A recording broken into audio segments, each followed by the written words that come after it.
शुक्रवार का दिन मुंगेर के लिए काला दिन बन गया, जब इस दिन जमीनी विवाद में पिता पुत्र सहित 3 की हत्या कर दी गई थी।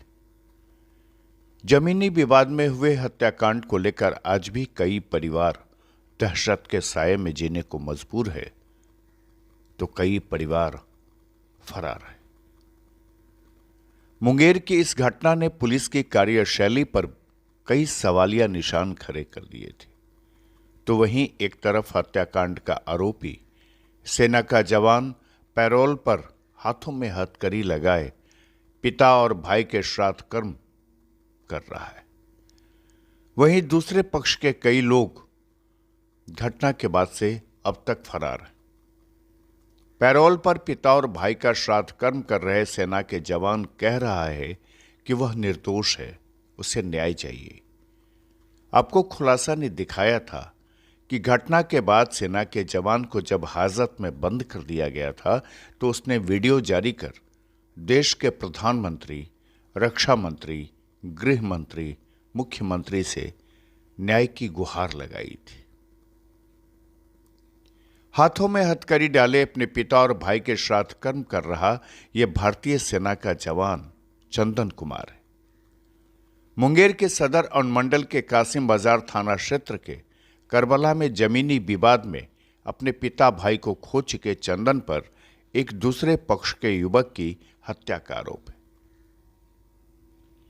सेना के इस जवान को हत्या का आरोपी बनाया गया है, जिसमें चंदन के पिता जय जय राम और भाई कुंदन की हत्या पीट कर दी गई थी। उस हत्याकांड में एक दूसरे पक्ष के युवक की हत्या को लेकर यह आरोपी है। अपने मृत पिता और भाई के श्राद्ध कर्म में पैरोल पर जेल से घर पहुंचे चंदन ही हत्याकांड का चश्मदीद भी है।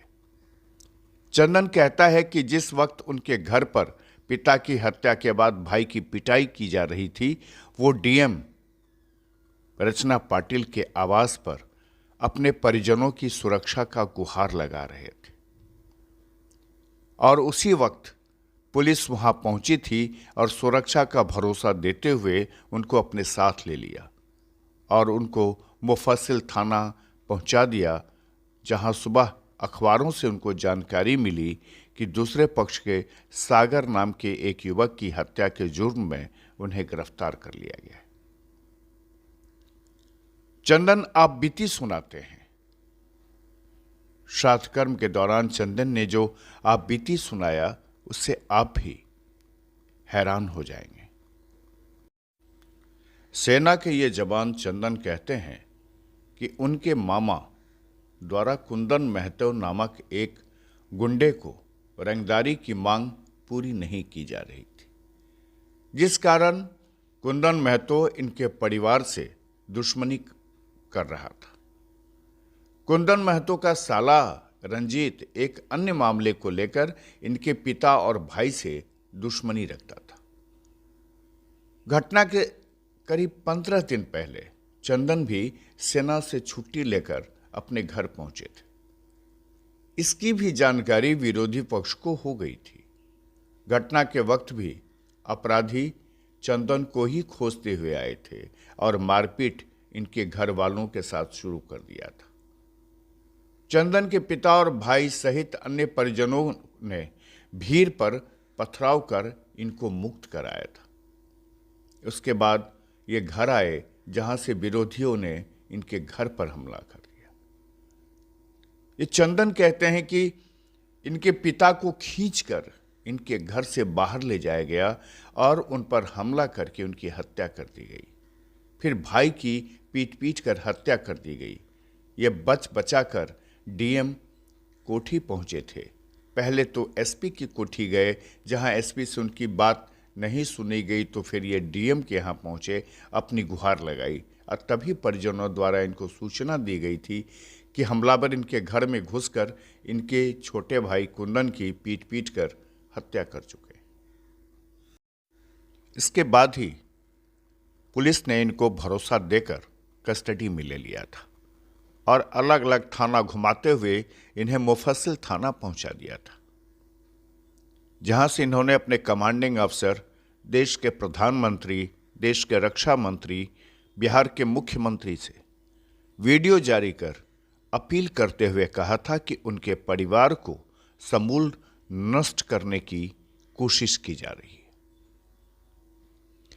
चंदन कहते हैं कि विरोधियों की साजिश का बेनकाब करने में जनता उनकी मदद करे। चंदन ने कहा कि जमीन किसी और ने खरीदा, लेकिन एक सोची समझी साजिश के तहत हत्या उनके पिता और भाई की कर दी गई। सच्चाई को कोई सामने नहीं ला रहा है। उन्होंने कहा कि उनके घर में सामने से तो ताला लगा है, लेकिन पिछली दीवार में सिंधमारी कर सामान गायब कर दिए गए हैं, जिसकी जानकारी पुलिस टीम को है, लेकिन सभी शांत बैठे हैं। मेरे भाई को ऐसे तरपा तरपा के मारा गया, पिता को ऐसे तरपा तरपा के मारा गया, बहन को, माता को, सब जगह हर घर का एक एक चीज़ तोड़ दिया गया, लिया तो लूट लिया गया। मुझे बस न्याय चाहिए।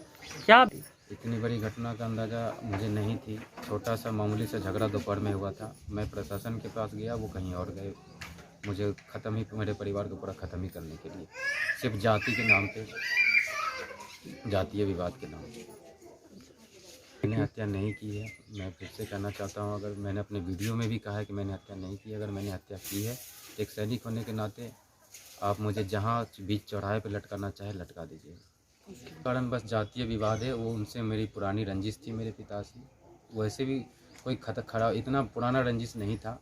उनका ही बेटा अशोक कुमार एक रजक जी की लड़की लेके गए थे, तो उसमें मेरे पिता ने प्रशासनिक सहायता किया था। ये नहीं कि उसके पक्ष से जाके लड़ाई झगड़ा या गोलीबारी की थी, सिर्फ प्रशासनिक सहायता किया था, जिसमें वो बुरी तरह से फंस गए थे। काफ़ी उनका खर्च हुआ था, तभी से वो मेरे पिता को टारगेट किए हुए थे। और मेरे भाई ने भी सहायता की थी, मैं ड्यूटी पे था। जैसे मेरे भाई को तरपा तरपा के 8 मिनट तक मेरा भाई दौड़ दौड़ के भागा है, प्रशासन का पैर पड़ा है। प्रशासन ने ही ताला खुलवा के उनके 8 बेटों को घर के अंदर भेजा, बाकी जो उनके भाड़े के गुंडे थे उनको भेजा, और घर से खींच खींच के सबको मारा और काटा गया है। अधकटा सर लेके मेरा भाई 8 मिनट तक दौड़ता रहा, फिर भी उसके शरीर पे भाले से काली पूजा समिति मुखबिरा चौटाला का मंदिर खोला गया और भाला और फरसा निकाला गया। उसकी भी जांच हो, किसने खोला, क्यों खोला। मेरे घर में कुछ भी नहीं बचा है, आप जाके चेक कर सकते हैं, देख सकते हैं। उन्होंने उनसे जितना हो सका हर चीज़ नोच लिया गया, या तो तोड़ दिया गया या तो फिर लेके चले गए। मतलब आपका कहना है कि बंद भी पत्थरबाजी कर रहे हैं। मेरे दोनों पुश्तैनी मकान, मेरा 2 मकान है उस गांव में, दोनों भी मकान पे अभी भी पत्थरबाजी कर रहे हैं। वीरेंद्र कुमार, उनका भाई सोले।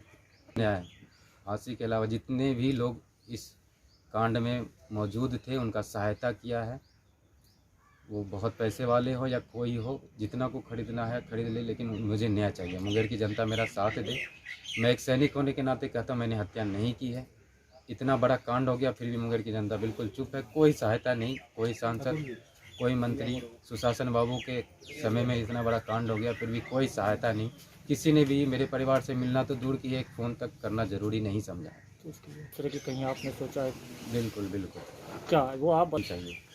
किस तरह? चंदन कुमार। क्या हैं आप? भारतीय सेना सिंगल रेजिमेंट का एक जवान हूँ। हालांकि इस मामले में मुंगेर के डीआईजी सफीउल हक ने बताया कि अब तक 2 की गिरफ्तारी कर ली गई है और अन्य आरोपी ने सरेंडर भी कर दिया है। अन्य की गिरफ्तारी और कुर्की जब्ती के लिए कोर्ट और संबंधित थाना को लिखा गया है। इसमें 26 मुदाले बनाए गए हैं, दोनों केस मिलाकर 9 और 17। इसमें से 2 आदमी तो मर गए, बाकी 2 आदमी की गिरफ्तारी हुई है, दोनों पक्ष से एक एक आदमी की। और मैं उम्मीद कर रहा हूं कि 1 हफ्ते में और अच्छी गिरफ्तारी होगी। कोर्ट के प्रोसीजर हैं, जाकर वारंट कुर्की ये सब लेना पड़ता है, क्योंकि आप बाहर जब जाएंगे, लोग तो यहाँ घटना करके बैठे नहीं रहे, तो बाहर जाएंगे लोग, तो बाहर जाने के लिए आपको वारंट वगैरह लेना पड़ता है, या कुर्की लेने पे दबाव बनता है। इस प्रक्रिया में हम लोग हैं। क्या लगता है जल्द से जल्द? बिल्कुल विद इन 10 डेज। सर इस मामले में संलिप्तता है, बहुत सारे वीडियो भी वायरल करके वीडियो कोई कर ले, बट संलिप्तता है। चूँकि जो पहला मर्डर हुआ उनके विरोधी पक्ष का, सागर महतो, वो जो मर्डर हुआ उसके बाद से ही बातें बढ़ी हैं। जो मॉब बना, गोलीबारी, मारपीट, झगड़ा, ये तो हुआ ही है। लेकिन उसके बाद से ही फिर लोग घर पे चढ़े, इनके तोड़फोड़ किए, जो भी है मारपीट किए। इस घटना के बाद से ही सागर महतो का पहले मर्डर हुआ और उस मर्डर का सीधा इल्ज़ाम फौजी पर है कि इन्होंने मारा। बहरहाल मुंगेर जिला अनुमंडल क्षेत्र के कासिम बाजार थाना क्षेत्र के एक जमीनी विवाद में 3 जाने तो गई ही, मामले में 2 दर्जन से अधिक आरोपी बनाए गए। कुल 3 एफआईआर में दोनों पक्ष से 26 को नामजद और कई को अज्ञात अभियुक्त बनाया गया। आरोपी भागे फिर रहे हैं, पर पुलिस के लिए यह मामला अब अवैध कमाई का जरिया बन गया है। खुलासा के लिए मुंगेर से अतहर खान की यह खास रिपोर्ट।